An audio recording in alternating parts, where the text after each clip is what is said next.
Dignity Matters.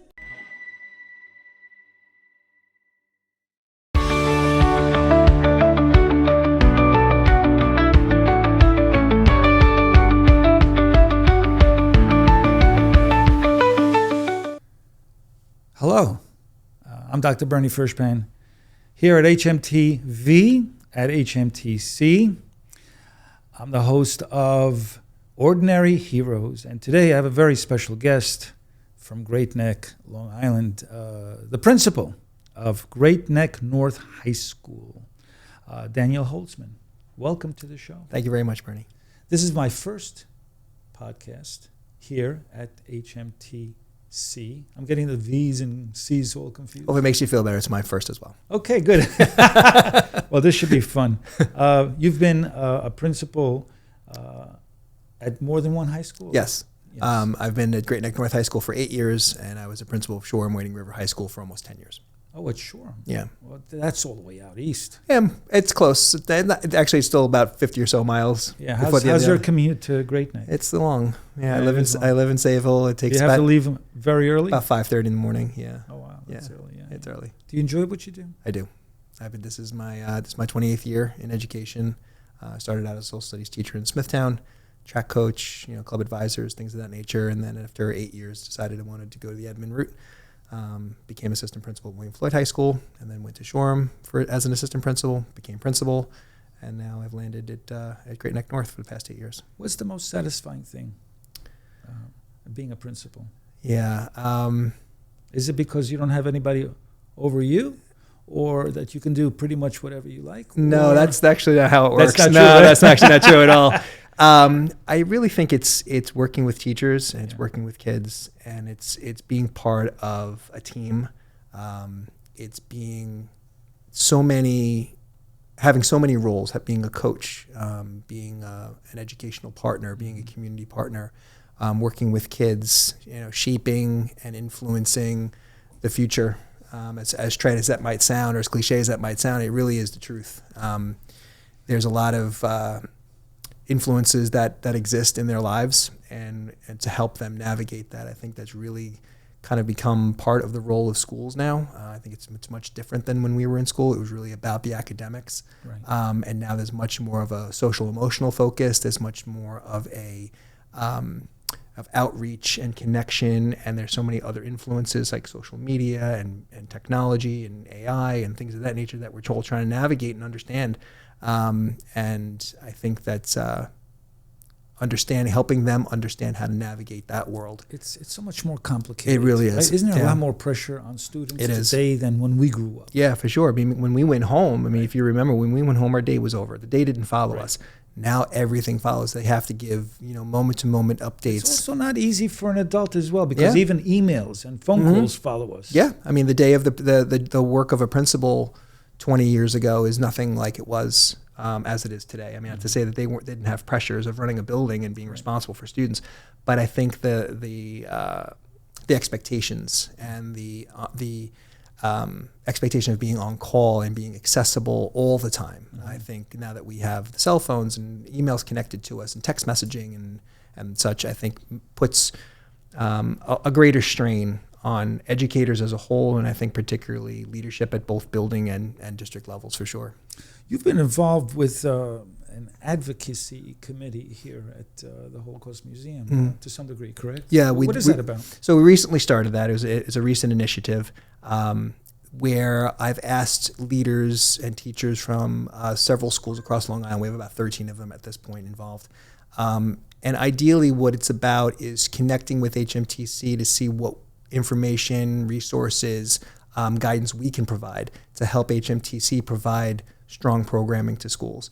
And then conversely, it's about how HMTC can help schools and educators teach about the Holocaust, teach about have anti-hate programs in their schools and such. And so one of the first projects that we were working on is we were asked to look at some narratives from Holocaust survivors and craft potential lesson plans or potential question prompts that could be used at HMTC when schools and students come to visit. Do you find that this kind of collaboration is something that's evolving, and because there is an increase in anti-Semitic hate crimes out there, that you have to be a little bit more aggressive with these kind of programs? Yeah, I think there's definitely that. And I think just for some context, the north side of town where I work in Great Neck has a predominantly Jewish population. So the sensitivity there and the educational expectations are much greater than I think on the south side of town as it relates to Holocaust education. Anti-hate initiatives and such, I think that's commonplace across all districts. I think all districts want to teach students how to navigate conflict and resolve them peacefully, and not use forms of hate or hate speech or engage in those kinds of acts. For me, I think that working with HMTC, working with the ADL, being a No Place for Hate school, yes, it's a nice feather in our cap, but I think it's really about the programming and the impacts that it has. And, like any educator will tell you, we're never going to reach everybody, but the goal is to reach everybody. But if we can have an impact and make students think a little differently, act a little differently, be a little more compassionate, show a little more kindness and acceptance, then we've done our part. And I think that the outreach and connections is more important now than ever. I think the partnerships were always there and accessible. Right. But I think that we have to make, as schools and school districts, I think we have to make a more concerted effort to develop and grow those partnerships. It sounds like your programming and mission is pretty much echoing what we do here. And so I guess together it's even more powerful. This program, Names Not Numbers, is something that you've been involved with. Yes, for the past 5 years. And how are you involved? So we were approached by Tova and Dov Rosenberg. They are the founders of the program, and they invited us to go to one of the local Hebrew academies where they were doing the program. And I watched, 12 and 13-year-olds sitting with Holocaust survivors, asking them questions that they created, watching them work cameras, conduct the interviews in this really mature and professional way, and thought that this was a tremendous program that needs to be brought to our school. And I know that there would have been an interest. And ultimately what happens with those interviews is they create a documentary. They do the editing themselves. They learn how to do it. And we do a community premiere of the documentary for the following school year each September. That makes a difference when somebody's involved that way. Yeah. That there's some level of pride in the project. And they feel and ownership. Ownership, and they feel accountable for whatever the lesson is, right? Right. Just this past week, we had the International Holocaust Remembrance Day. Did you have any kind of programming? So we do our Holocaust Remembrance Day in March. We do it as part of our No Place for Hate activities. So typically we do that event in the spring, but we did make an announcement at the start of the day acknowledging that it was the 80th anniversary of the liberation of Auschwitz and the significance of that, and again reinforcing the sentiment of kindness, acceptance, and working as a school community to make our school community better, stronger, and taking those attributes and bringing them out into the local community as well. I was quite surprised and happy to see that you did a memorial event for the October 7th massacre in Israel. Yeah. In what way did you develop this program, and what exactly happened on that day? So what's interesting is that shortly after October 7th occurred, students had come to us and wanted to do some sort of event that spoke out against it. And being a school, we have to be mindful of the politicizing of particular situations and taking positions and such. But something that becomes student-generated and student-led is a different story, and we can help guide them. We can assist them. So they did a march towards unity, as it was called. So it was a quote-unquote walkout at a specific time that we set, and about half the school, maybe a little more than half the school, walked out very peacefully of the building. We had Nassau County Police on site. We had security, our admin team. We walked them down to the football field, which is adjacent to the high school. And they had speakers and they had local officials, and they spoke out against what happened and used that as an opportunity to bring about unity. It wasn't about one or the other. It wasn't about you're supposed to now hate these people or do this or that. It was about this is an opportunity for all of us to come together. Have a voice about their feelings. And then a year later, you mark a year later, and I knew the students would want to do something. So they did a memorial event at the North Middle soccer field. There was about 350, 400 community members and students that came out for it. It was all student-led. They had brought in a person who was at the Nova Festival who spoke about it. There were students who spoke and gave messages of unity and hope. It was to bring about positivity while memorializing the tragedy that had occurred. What happened in the school with the other half that stayed in the school? Did they have classes? Yeah, they stayed in class. Did they have a voice at all? Did they want I mean, that was they had that choice. They had that choice. Okay. I guess not participating is really making a statement as well. I agree with that. Yeah. I agree. Yeah, you can be, maybe they use that time to be reflective. Yes. Maybe they use that time. Whatever it is. Yeah.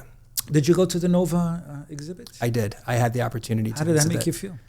It was indescribable. I mean, first and foremost, the time and the calculated effort of recreating the scene. I mean, with the actual artifacts, burned out cars. I mean, to the point where porta potties were tilting on on the side of one another. Bullet holes through the door. Yes, bullet holes through the door. The lost and found, the bar. I mean, it was just the DJ booth, the burnt out cars. Burnt out. Yes, it's just amazing how much ammunition they had, and the phone call recordings. Right. The burning of it's just horrific. Yeah. I don't want to get into too much detail, but it's just. Kind of like reliving the Holocaust, as they said. This is the worst atrocity since the Holocaust to the Jewish nation. Yeah, it was a very moving and difficult experience. Speaking of the Holocaust, Anne Frank's exhibit just opened up. Yes. Have you seen it? I have not, but we are planning to take our entire 9th grade to the exhibit on February 25th and 26th. Very good. And I've partnered with the University of South Carolina's Anne Frank Center. They're bringing their traveling exhibit to Great Neck North, and they're going to leave it in our. They're going to set it up in our library. Going to keep it there for about a month. They're going to train about 15 students and faculty to be docents, and we're going to incorporate that into our Holocaust Remembrance Day. So, what do you think that should conjure up? What kind of emotions do you think are brought up when they see and hear and listen to Anne Frank's story? What's the point of that?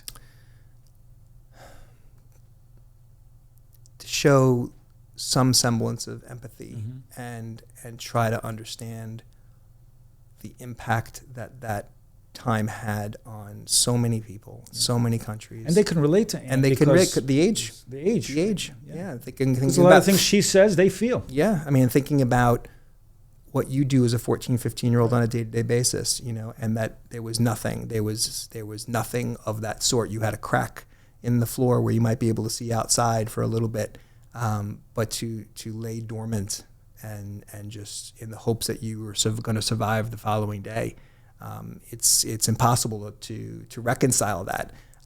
So to the best of our ability, try to provide these kinds of experiences to see something beyond the scope of the book or beyond the scope of a lesson plan that a teacher executes. Right. The real ability to interact and be a part of it, have that kind of experience, I think is really where the true learning comes from. You mentioned Dr. Michael Berenbaum. Yes. And so you've collaborated? I have. I have met him because of Names Not Numbers. He's on the board of directors or board of trustees with Names Not Numbers. Okay. And he was coming into town last year, and through Names Not Numbers, we asked him if he'd be willing to speak to the school, to the student body, and he did. It was amazing. It was an amazing experience. And then we sat with him in my office for about another 40, 45 minutes talking. And then he was in town this year and asked if he could do it again. And so we brought him back again this year, and he spoke again eloquently, beautifully, similar message but different words. And those kinds of things are just really well received because he's such a well-known figure and such a renowned scholar and expert in the field of Holocaust education, that to have somebody like that talk to you about what you can do, how you can be an influence in your respective school and community. Very good. I mean, is I can relate to that because I speak at schools all the time. Right. And I'm always excited to talk to young people. You see, I've been retired for a number of years. My wife keeps telling me we should be down in Florida. Yeah. Are you really retired though? I am. Yeah. Kind of, yes. Yeah, No. yeah. Not really, actually, but I am officially. And my wife keeps saying, we could be down in Florida. You could be golfing every day. And I said, it's not meaningful to me to chase a ball around. I'd rather talk to young people, look into their eyes, and tell them that they can make a difference. Yeah. It's something that gives us a great amount of satisfaction. I do it on behalf of both my parents who survived the Holocaust. My father, the only survivor of his entire family of 8 people. And he grew up in Poland, on the eastern side of Poland, which is now Ukraine. Now, you've been to Poland, correct? This past summer with names, Tell us not about your numbers. experience. What went on in your mind? Did you go through the camps? We did. We And went. tell me what went through your head when you was- saw that place. It was transformative, indescribable. It was, the way I've described it is, there's this great scene in Good Will Hunting where Robin Williams and Matt Damon are sitting on the park bench, and Robin Williams is sort of doing that monologue about, I bet you if I asked you about love, you'd recite me a sonnet. But you don't know what real loss is. I know you don't know what it smells like in the Sistine Chapel. So to be able to describe and teach about the Holocaust and teach about the horrors of the concentration camps in Auschwitz, I know what it smells like. I know what it felt like. I was in the gas chambers. I can still visualize the discoloration on the walls. You saw scratch marks? I saw scratch marks on the walls. I was from me to you. I was by the ovens with the stretcher still sticking out of them. Yeah. And to just walk through the camp where work will make you free.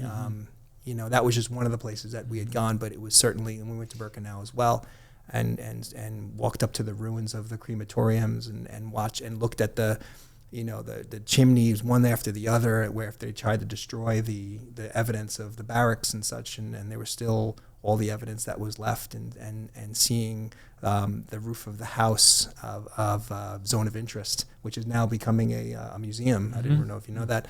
And it's just. Well, what would you like to say to other principals around the country in terms of you're very much involved, obviously, with this topic, and you feel it, and it means a lot to you. It's very meaningful. What would you like to say to other principals who are maybe not that familiar with this? First of all, in New York State, there's a mandate of so many hours that you have to teach Holocaust. Not every state has that. Yep. What can you share with other principals? I think it's a critical piece of history. They're beyond the scope of understanding the atrocities and the horrors that took place. There are so many lessons to be learned. There are so many avenues for reflection, contributions that you can make, differences that you can make, influences that you can have. And as solemn of an experience as it is, I think if you're an educator trying to teach anything related to social emotional learning and connections and relationships and, not to repeat myself, but kindness and gratitude, those are places you have to visit. Those are just experiences that you need to have as an educator. You need to be able to speak to it beyond the scope of a book or a movie or even documentaries, as great as they might be. Nothing compares to actually being there. Nothing replaces the real thing. Nothing does. And had I known, and I've wanted to go for years, and for one reason or another, just didn't make it happen. And the opportunity presented itself, and I couldn't turn it down. My wife came with me; she's an educator as well, and it was something that I will absolutely never forget. Because you've been so involved, you were actually recognized by New York State Education Department, correct? I was. The Avner Award? The Avner Award, Tell me a little bit about that. So I was nominated by my superintendent, Dr. Bossert, the assistant superintendent, Dr. Lando, Moji Pormarati, who formerly worked at HMTC, and Tova Rosenberg from Names Not Numbers. And they nominated me for the work that I've done. They each wrote letters of recommendation. spoke of the involvements that I've had, the work that I've been doing, the goals that I've set and tried to achieve. And I was one of 2 educators in New York to be recognized for it. It was a really special moment. That's wonderful. Do you guys deal with, is there some kind of a program to deal with Holocaust denial? Because that seems to be even more popular. You know, back in the day, in the 30s, when Hitler tried to convince his people that he should be, he and his party, the National Socialist Party, should be leading that country. It took him 12 years to convince the Germans to do that. Today, with social media, it doesn't take much. It's like wildfire. It can spread quickly. Yep. And Holocaust denial seems to be very popular. Do you address that at all? That hasn't been something that we've had to address. I think given the type of community that we have, I haven't had to experience that. I think the greatest concerns that have been brought to light is trying to find perhaps a balance in teaching about the Holocaust and also other atrocities and genocides. I think even the community feels that sometimes we might be focusing too much on the Holocaust. The next step for a lot of your students who are going to be graduating is to select which college to go to. And as we all know, there's been an alarming rise in demonstrations, not good ones. Right. Is there any kind of counseling, any kind of discussions, seminars for students to have this kind of open discussion and what to do? Yeah, so the counselors do meet, the guidance counselors do meet with seniors for their college planning. And they meet several times. What kind of advice do they give? So, you have to kind of decide for yourself, first of all, what kind of school you're looking for and what kind of majors you're hoping to perhaps explore, because, going in as a freshman, you might change your mind 3 times. So you want to keep your options open. Are you looking for a big school, a small school? Do you want to travel? Do you want, sports and kind of rah-rah of a school, or do you want something a bit more intimate and smaller? So I think once those kinds of decisions have been made and you're able to narrow it down to 8, 10, 12 schools that you might want to apply to, I think it's also important that they have the conversation about what are you looking for from a social perspective? Do you want there to be like a JSU? Do you want there to be something that connects? You want to look at the population, see what the demographics are, to be able to find your people in a way. Have you seen changes over the years, over this past year at least, in terms of directions that students are going? Honestly, no. Okay. No. I still want it. Yeah. Somebody wants to go to Columbia, they're going to go to Columbia. Yeah, I don't know that Columbia was never really big on the list of schools that students applied to anyway. But I think certainly after what's occurred, they are certainly taking a deeper and harder look at the social nature of what goes on at schools, the kinds of supports that are in place.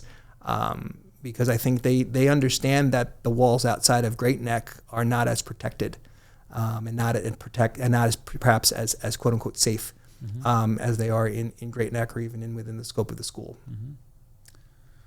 Wow, that was a lot of information. That was such a short time. It was.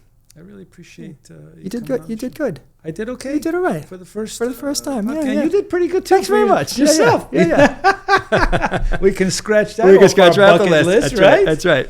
Well, I want to thank you, and I wish you the best of luck. Thank you, Bernie. I appreciate it. You're doing a great job. Thank you. You have a great name, a great reputation, and your school is doing fabulous things with the students, and I'm sure they're going to grow up and do great things. I hope so. And we'd love to have you come by when we do our Holocaust Remembrance events. Would love to be part of that. Great. In any way I can. Thanks. Thanks.